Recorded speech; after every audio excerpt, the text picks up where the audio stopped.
নমস্কার বন্ধুরা, মিনু ছোট রান্নাঘরে সকলকে জানাই স্বাগত। আজ দারুণ স্বাদের একটা মাছের রেসিপি আপনাদের সামনে শেয়ার করব। নিয়ে এসেছে বাজার থেকে অনেক বড় কাতলা মাছ, কেটে নিয়ে এসেছে, আমি পরিষ্কার করে নিয়েছি। আর এই কাতলা মাছটারই রেসিপি বানিয়ে আপনাদের সামনে শেয়ার করব। চলুন আগে দেখিয়ে নিই কী কী নিয়েছি রেসিপিটা বানানোর জন্য। এই দেখুন, এতটা কাতলা মাছ। কাতলা মাছের পিসগুলো দেখুন, একদম বড় বড় সুন্দর সাইজের কাতলা মাছের পিস। মাছের মধ্যে নুন আর হলুদ দিয়ে দেবো, পরিমাণ মতো নুন, হলুদ গুঁড়ো। খুব ভালো করে প্রত্যেকটা মাছের পিসে নুন আর হলুদটা এইভাবে মিশিয়ে নেব।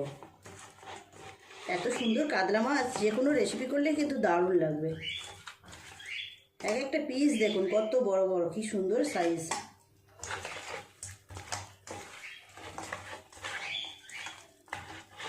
মাছ ভাজার জন্য তেল চাপিয়ে দেব।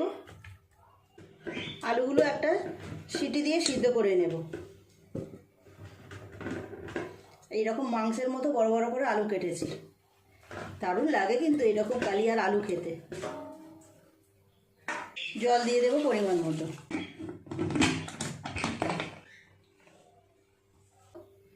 কড়াই গরমও হয়ে গেছে, পরিমাণ মতো তেল দিয়ে দেবো। অনেকগুলো মাছ ভাজবো, সেই জন্য তেলটা একটু বেশি করেই দেবো। তেল খুব ভালোভাবে গরম হয়ে গেছে, মাছগুলো ভেজে নেব।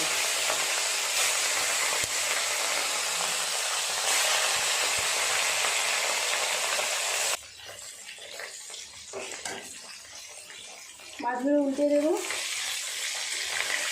এই পাঁচটা ভাজা হয়ে গেছে, উল্টে অপর দিকটা ভালো করে ভেজে নেব।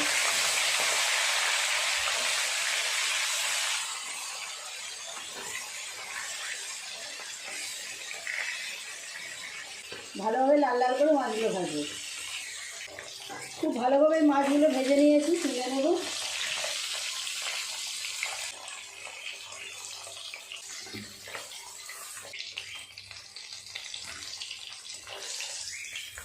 আবারও কিছুটা মাছ দিয়ে দেব। একইভাবে সমস্ত মাছগুলো ভেজে নেব। এই মাছগুলো ভাজা হয়ে গেছে, উল্টে দেবো। এইভাবে উল্টো পাল্টে দুটো পাশই ভালো করে ভেজে নেব। বাকি যে মাছগুলো আছে ওই মাছগুলো একই রকম করে সব ভেজে নেব। মাছ ভাজা হতে হতে আলুগুলো সিদ্ধ হয়ে যাবে। এই মাছগুলো খুব ভালোভাবে ভেজে নিয়েছি। সব মাছ ভাজা হয়ে গেলে তুলে নেব। এই তেলে আলুগুলো লাল করে ভেজে নেব।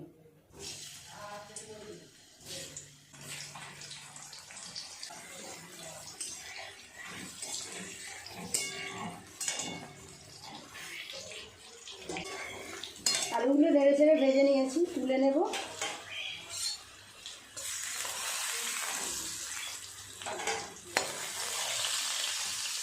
আমি তো আলুগুলো আগে সিদ্ধ করে নিয়ে ভাজলাম, আপনারা চাইলে কাঁচা আলু ভেজে নিয়েও রান্নাটা করতে পারছেন।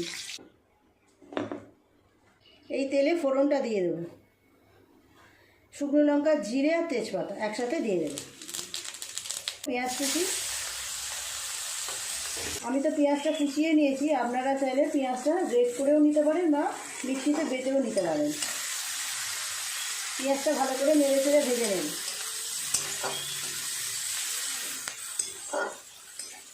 আর একটু তেল দিয়ে দেবো।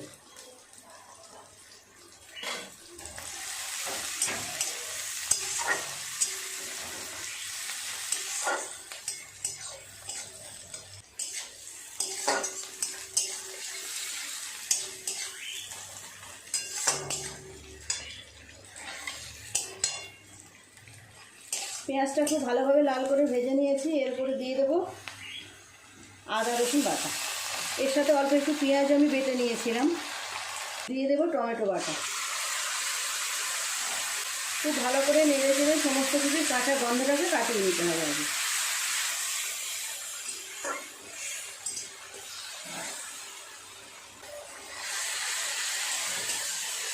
খুব ভালো করে নেড়ে চেড়ে নিয়ে আদা রসুন টমেটো সব কিছু কাঁচা গন্ধ চলে গেছে। এরপর এক এক করে বাকি মশলা দিয়ে দেবো। হলুদ গুঁড়ো দেবো 1 চামচ পরিমাণ, লঙ্কা গুঁড়ো দেবো 1 চামচ, ধনে জিরের গুঁড়ো দেবো 1 চামচ পরিমাণ, দেবো স্বাদ মতো নুন। অল্প একটু জল দিয়ে একটু ভালো করে মশলাটাকে কষিয়ে নিতে হবে। জল দিলে পুড়ে যাওয়ার ভয় থাকবে না, সেই জন্য অল্প একটু জল দিলাম।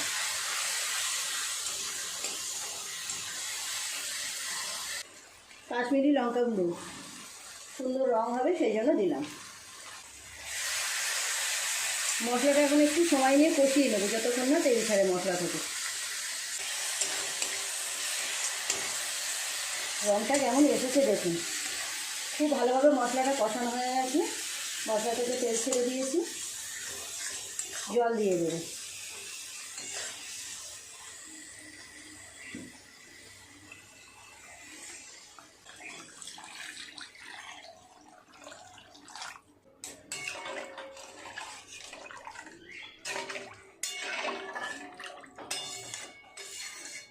ঝোলটা খুব ভালোভাবে ফুটে গেলে দিয়ে দেবো মাছ আর ভেজে রাখা আলু।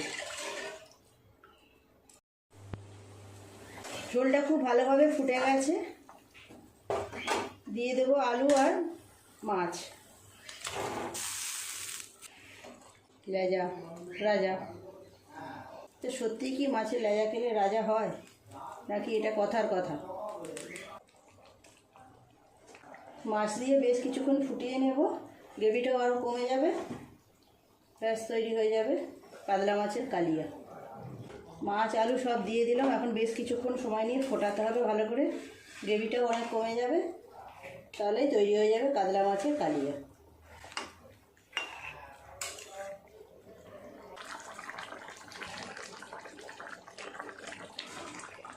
মাছ আলু দিয়ে বেশ অনেকক্ষণ সময় ফুটিয়ে নিয়েছি, হয়ে গেছে মাছের কালিয়া পুরোপুরি রেডি। দিয়ে দেবো গরম মশলা বাটা,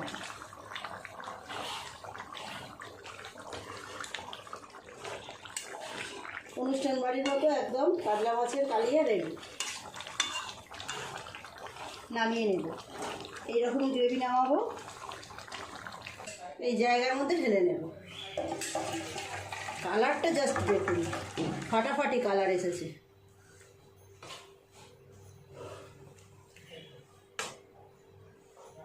তৈরি হয়ে গেল একদম অনুষ্ঠান বাড়ির মতো কাতলা মাছের কালিয়া। কেমন দেখতে লাগছে দেখুন, যেমন সুন্দর রং এসেছে তেমন সুন্দর গন্ধ বেরোচ্ছে। আপনারা একবার এইভাবে বাড়িতে বানিয়ে দেখবেন, যে খাবে তারই খুব পছন্দ হবে। যেমন দেখতে হয়েছে তেমন গন্ধ বেরোচ্ছে, তেমন টেস্ট হবে, দারুণ। প্লিজ বন্ধুরা, আজকে রেসিপিটা কেমন লাগলো কমেন্ট করে জানাবেন, ভালো লাগলে একটা লাইক করে দেবেন। আমার চ্যানেলটি এখনও পর্যন্ত যারা সাবস্ক্রাইব করেনি, প্লিজ আমার চ্যানেলটি সাবস্ক্রাইব করে পাশে থাকা বেল ঘন্টিটা ক্লিক করে দেবেন, তাহলে যখনই আমি এইরকম নতুন কোনো ভিডিও আপলোড করব সবার আগে তা আপনার নোটিফিকেশনে পৌঁছে যাবে। সবাই খুব ভালো থাকবেন, দেখা হচ্ছে পরের দিন নতুন কোনো রেসিপির সাথে। নমস্কার।